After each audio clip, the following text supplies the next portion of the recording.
تیرے بزرگ قرآن پڑھ کے لوگاں نو مشرک بنائی جا رہے نے،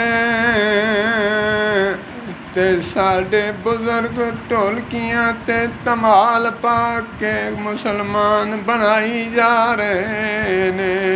سمجھ تو گئے ہوں گے آپ جو سوشل میڈیا سے وابستہ ہے وہ تو سمجھ گیا ہوگا کہ یہ بیان جو ہے کس پارٹی کا ہے۔ قرآن پاک پڑھ کر اہل حدیث اور دیوبندی بریلویوں کو مشرک کہتے ہیں، اس تنازل میں اس نے بات کی ہے اور کہا کہ ہمیں طعنہ دیتے ہو کہ یہ طبلہ اور باجے، سرنگیاں، ڈھولکیاں یہ بجاتے ہیں۔ کہا کہ ہم اگر ڈھولکیاں اور باجے، طبلے، سرنگیاں بجاتے ہیں تو ہمارے بزرگ تو لاکھوں مسلمان کی ہیں انہوں نے۔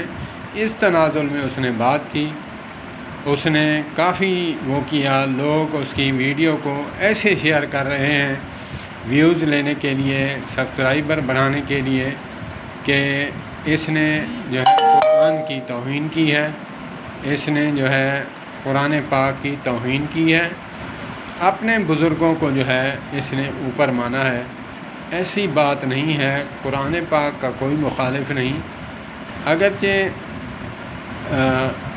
قرآن پاک کی کچھ آیات ہیں جس کے سمجھ میں نہ آئیں تو وہ تو ہے ٹھیک ہے، لیکن مسلکی لحاظ سے اس نے اپنے مسلک لحاظ سے اس نے اپنے حساب سے ٹھیک کہا کہ تم اگرچہ قرآن پاک پڑھتے ہو تو ہمیں مسلمانوں کو جو ہے مشرک اور جو ہے کافر کہتے ہو، اور ہمارے بزرگ جو ہیں وہ طبلے سرنگیاں بجاتے تھے، ڈھولکیاں بجاتے تھے، تو انہوں نے تو لاکھوں کو مسلمان کیا ہے، تو پھر تم ٹھیک ہو یا ہم ٹھیک؟